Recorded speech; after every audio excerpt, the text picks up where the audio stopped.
ইমাম হুসাইন রাদিয়াল্লাহু তাআলা আনহু কে কত মহব্বত করতেন। আমার নবী মসজিদে নববীতে রাসূলুল্লাহ ইমামতি করছেন, নামাজ আদায় করছেন, সালাত পড়ছেন, নামাজ আদায় করছেন। রাসূলুল্লাহ যখন রুকু থেকে সিজদার মধ্যে গেলেন, হঠাৎ করে মসজিদে নববীতে শিশু হুসাইন রাদিয়াল্লাহু তাআলা আনহু রাসূলুল্লাহর পিঠের মধ্যে উঠে গেলেন।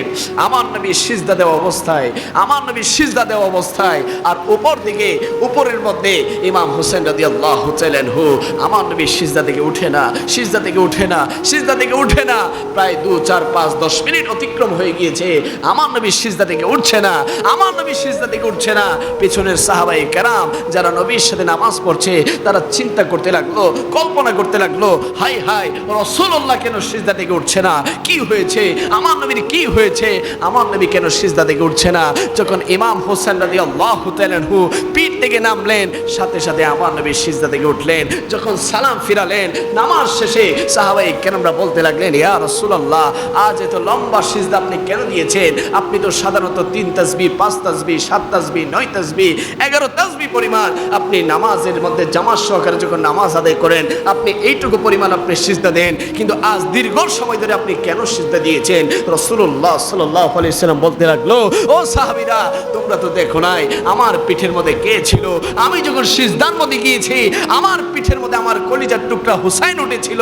আমি যদি সিজদা থেকে উঠে যেতাম আমার হুসাইন তো পড়ে যেত, আমার হুসাইন তো পড়ে যেত। আমি তো আমার হুসাইনের ব্যথা, আমি তো আমার হুসাইনের যন্ত্রণা সহ্য করতে পারবো না, সহ্য করতে পারবো না। এই জন্যই আমি নবী সিজদা থেকে উঠি নাই। যখন আমার হুসাইন নেমেছে আমি নবী সিজদা থেকে উঠেছি। জোরে বলি সুবহানাল্লাহ। ইয়া রাসূলুল্লাহ, ইয়া হাবিবাল্লাহ, যেই হুসাইনের সাওয়ারি আপনি হয়ে যান, যেই হুসাইন আপনার পিঠ থেকে পড়ে গেলে ব্যথা পেলে আপনি কষ্ট পাবেন, এই জন্য সিজদাকে আপনি লম্বা করছেন। ওই হুসাইনকে তো কারবালার জমিনে ইয়াজিদের বাহিনীরা টুকরো টুকরো করেছে, কতল করেছে, শিরোচ্ছেদ করেছে। আপনি কিভাবে মদিনাতুল মুনাওয়ারাতে শুয়ে শুয়ে সহ্য করেছেন? রাহমাতুল লিল আলামিন বলে, ও আমার উম্মতেরা, দুনিয়ার জমিনে তোমাদের ঈমানকে মজবুত করার জন্য, তোমাদের ঈমানকে সঠিক রাখার জন্য, তোমাদেরকে জান্নাতে পৌঁছে দেওয়ার জন্য আমার হুসাইনের রক্তের বিনিময়ে তোমরা উম্মতকে আমি নবী জান্নাতে পৌঁছে দেব। জোরে বলি সুবহান।